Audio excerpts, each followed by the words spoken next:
Hi! So today I wanted to talk about the supplements that have been helping me with my ADHD. But before I start, I should say I am not a doctor. Please do not start taking anything that I will be talking about blindly. Go to your doctor, get a blood test, do your own research, and then decide what you should take and see what works for you. Okay, I'm literally just sharing my personal experience and what's helped me so that you can use this as a starting point for your own research. All right, let's get into it. So the first and the most important one for me is B12. I have been low on B12 for pretty much my whole life, and I've been supplementing for years now. But I don't take it every day. I just take it like twice a week, and that seems to be enough for me. I am also a vegetarian, so even if I wasn't deficient in B12, I would still need to take B12 supplements because B12 mostly comes from animal products. So the ones that work best for me are the little sublingual ones that you put under your tongue and let dissolve, and specifically the methylcobalamin versions, which your body absorbs way more easily than other forms. So here's the thing about B12 deficiency. The symptoms are already tough.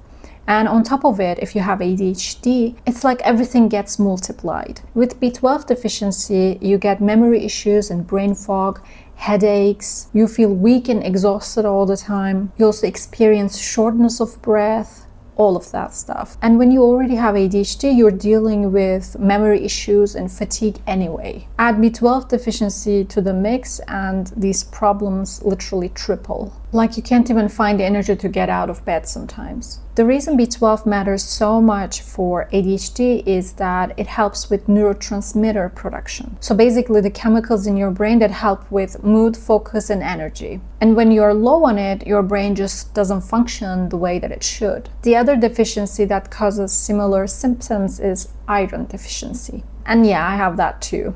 So I take an iron supplement as well, and the symptoms are similar: lack of energy, weakness, shortness of breath, brain fog. A lot of it just overlaps. So if you're a woman who gets periods and if you're also a vegetarian, you are at a super high risk for iron deficiency, which is the case for me. I really recommend getting it checked, but here is the important part. You need to check your ferritin levels, not just iron in your blood. Ferritin is like your iron storage, so it gives a more clear picture of what's going on in your body. Mine was at 23, and a lot of doctors will look at that and they will say that it's normal and they won't give you any supplements, but it's not optimal at all. At those levels, you're not going to feel healthy or energetic. I've seen this with so many women, like these lowish levels that are technically normal, but actually make you feel terrible. Optimal levels are more like above 70 for women. So after I started taking my iron supplements consistently, I started getting a lot of new, weird, wiry, curly hair growth.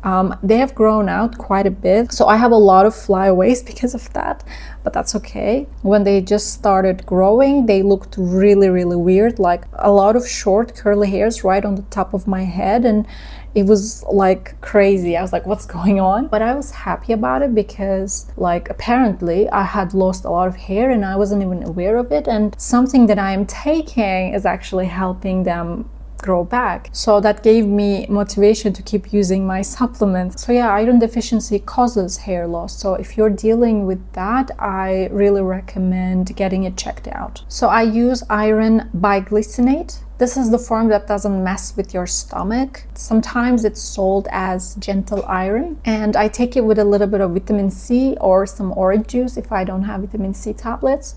And I saw a huge difference when I started taking my iron with vitamin C, and I would definitely recommend that too, because vitamin C helps your body absorb the iron way better. They say you should take iron on an empty stomach, but honestly I just take it with food and it works better for me, and my stomach feels much better like that. One more thing about iron, which is again kind of crazy. So I started getting gray hairs when I was 14, and since then I've been getting more and more grays. I dye my hair now, so you can't really see them, but since I started taking iron supplements consistently, some of my grays have started turning brown again from the roots, which is crazy. Like, I know that everyone's reason for premature graying is different. So maybe the reason that I started going gray at such a young age was because maybe I was iron deficient, and now that I'm fixing that issue, my grays will start to turn back to brown. Or maybe it won't happen, I'm not sure. And for someone else, their reason might be different and it might not work for them. Like, one thing I know for sure is that gray hair reversal is extremely hard to achieve and very inconsistent. So I don't want to promise anything. I'm not saying like take iron and it will reverse your graying. No. But what I'm trying to say is that if you have premature graying, it might have a reason related to nutrient deficiencies. So maybe you should get a blood test and see if you have any deficiencies and try to fix them. Next up is magnesium, and this one has been one of the best things for my body. So over the last couple of years, as my ADHD symptoms got worse, my anxiety started creeping up. I didn't really have anxiety before, but slowly I started feeling more and more anxious. Especially at night, I would just lie in bed thinking about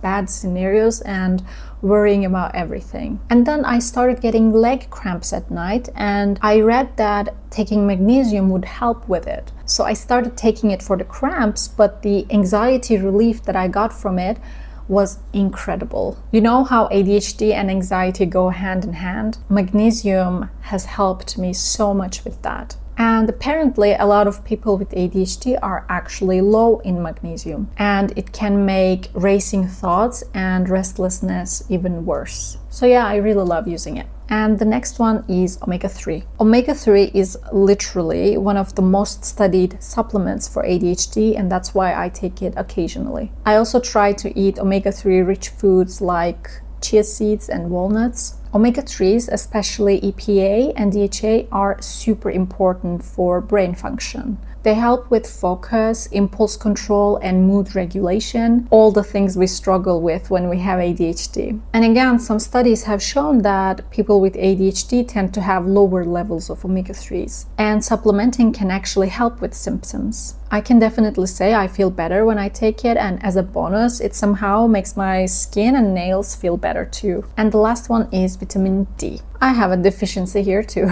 So I take a supplement with 5,000 IUs of D3 and some K2 in it, which is sometimes recommended because they work together. It's a high dose because I am deficient, but like with everything else, I don't take it every day. I space out my supplements. When your vitamin D is low, you feel terrible, moody, tired, unmotivated. It affects your dopamine production, which is already an issue when you have ADHD. So getting your vitamin D levels up can actually help with mood and focus. And vitamin D deficiency is actually super common, especially if you live somewhere without much sun or spend a lot of time indoors. It is definitely worth checking. So vitamin D was the last of the supplements that I wanted to talk about, which I take consistently.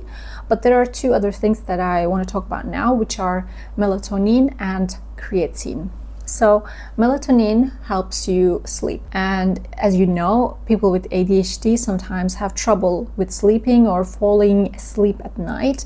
And whenever I get such issues, I take half a tablet of melatonin, and in 30 minutes, I just fall asleep. But I do not take it every day. I do not even take it once a month probably. I take it way less than that. I think it can be used for people with ADHD, and it would be very helpful if you have issues with sleep. The next one I want to talk about is creatine. So I used creatine consistently for like more than a month every single day. It was helping me so much. Like, it made me such a productive person. I was able to focus on work, study everything so well, and I was doing everything that I wanted to do for a long time but wasn't able to do. And it increased my attention span by a lot. It really helped me with that too.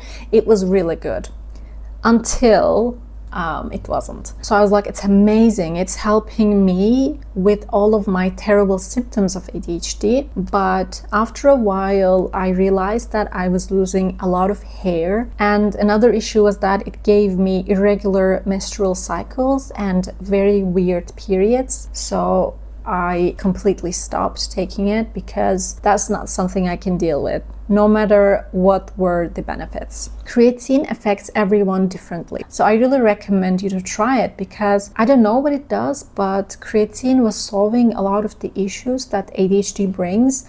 And it was really amazing. If I didn't have any side effects, I really would have continued taking it. So supplements don't fix ADHD. My ADHD didn't disappear, it's still right here. But ADHD becomes much worse when your body is missing basic things like iron, B12, vitamin D. A lot of ADHD deficiencies get amplified by nutritional deficiencies. And actually, when you're thinking, oh, my ADHD got so much worse the last couple months or last couple years, maybe it is just that some of your nutritional deficiencies are getting worse, or you are getting some new nutritional deficiencies, and it is time for a blood test and a visit to your doctor. And when you fix the deficiency, you're basically lifting off some of the weight of your ADHD symptoms, not curing them. So when I take my supplements, I am still me. I still have ADHD, but I'm just the version of me that can actually get out of bed and function. And all the supplements that I talked to you about actually help with energy, mood, focus, all of the things that we deal with as people with ADHD. So yeah, those are the main supplements that I use. Again, everyone's body is different, so try and find what works for you. And be careful. Don't think these are just vitamins. What will even happen? Don't think like that. You can actually get very bad reactions from it, or let's say you take iron without first testing it, actually that can get toxic. So please be careful. So that's it for this video. Thank you very much for watching, and I'll see you next time. Bye.